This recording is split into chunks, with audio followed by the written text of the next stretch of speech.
The sun beat down on the deck of the Azure Dream, a luxury liner cruising the turquoise waters of the Mediterranean. Detective Inspector Leo Maxwell, a man known for his sharp mind and even sharper wit, leaned against the railing, a glass of chilled lemonade in his hand. He was ostensibly on vacation, but his keen eyes missed nothing.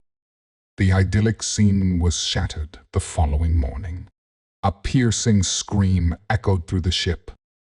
Mr. Alastair Finch, a renowned art collector, was found dead in his locked cabin. A priceless diamond necklace, the Serpent's Eye, was missing from his safe. Captain Eva Rostova, a woman as formidable as her ship, immediately secured the scene and requested Maxwell's assistance. Despite his desire for a peaceful break, Maxwell couldn't refuse. A locked room mystery, a missing jewel, and a dead man, it was too intriguing to resist. The cabin was opulent, yet now held an air of tragedy. Finch lay sprawled on the Persian rug, a single gunshot wound to the chest. The safe stood open, empty. There were no signs of forced entry. The only other way, in or out, was the single door. Maxwell surveyed the scene.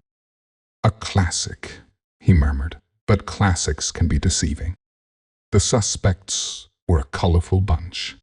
Lady Beatrice Finch, the grieving widow, seemingly distraught, yet Maxwell detected a hint of calculation in her eyes.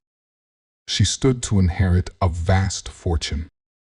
Mr. Charles Worthington, Finch's business partner, a nervous man with a gambling problem. He was deeply in debt and had recently argued with Finch over a business deal. Miss Isabella Rossi, a young, aspiring actress who claimed to be Finch's protégée. She was charming and beautiful, but Maxwell sensed a hidden agenda. Mr. Jean-Pierre Dubois, the ship's enigmatic art dealer, who had recently appraised the Serpent's Eye. He was suave and sophisticated, but Maxwell noticed his hands trembled slightly when questioned. Maxwell began his investigation, interviewing each suspect. Lady Beatrice spoke of her deep love for her husband, but her story had inconsistencies. Worthington stammered and sweated, his alibi weak. Miss Rossi batted her eyelashes and played the innocent, but her answers were too rehearsed. Dubois remained calm and collected, but his eyes darted around nervously. Maxwell examined the locked door. The lock was a complex, modern design. There was no window, no chimney, no secret passage. He meticulously searched the room, finding nothing out of the ordinary. He even checked the body, but there was nothing to suggest a struggle. Days turned into nights as the Azure Dream continued its voyage. Maxwell felt the pressure mounting. The passengers were growing restless, and Captain Rostova needed answers. One evening, while reviewing his notes, Maxwell noticed something he had overlooked. The position of Finch's body. It was positioned in such a way that his right hand was close to a small, almost invisible, ventilation grill in the wall. A new theory began to form in Maxwell's mind. He asked the ship's engineer to check the ventilation system. The engineer discovered a thin, almost invisible wire running from the grill in Finch's cabin to a small access panel in the adjacent cabin. Maxwell now knew how the murder was committed. He gathered the suspects in the ship's grand salon. "Ladies and gentlemen," he began, "I know who killed Alastair Finch." He pointed to Worthington. "You, Mr. Worthington, you were desperate for money. You knew Finch kept the necklace in his safe.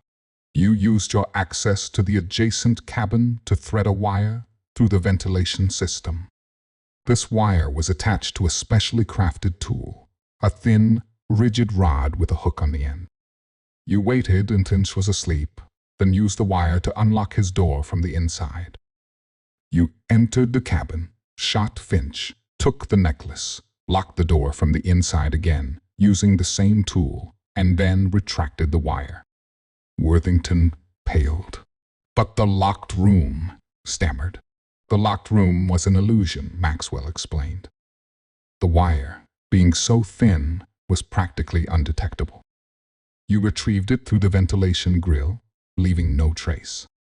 Dubois, sensing the shift in the room's atmosphere, tried to make a run for it. But he was quickly apprehended. It turned out he was Worthington's accomplice, planning to fence the necklace. Lady Beatrice, her facade finally crumbling, confessed that she knew about Worthington's plan but did nothing to stop it. She had hoped to inherit everything. As the Azure Dream docked in its next port, Worthington and Dubois were taken into custody. The Serpent's Eye was recovered. Justice had been served. Maxwell, finally able to relax, sipped his lemonade on the deck. The Mediterranean sun seemed to shine a little brighter. Even on vacation, his mind was always at work, unraveling the dark secrets that lurked beneath the surface of even the most beautiful settings.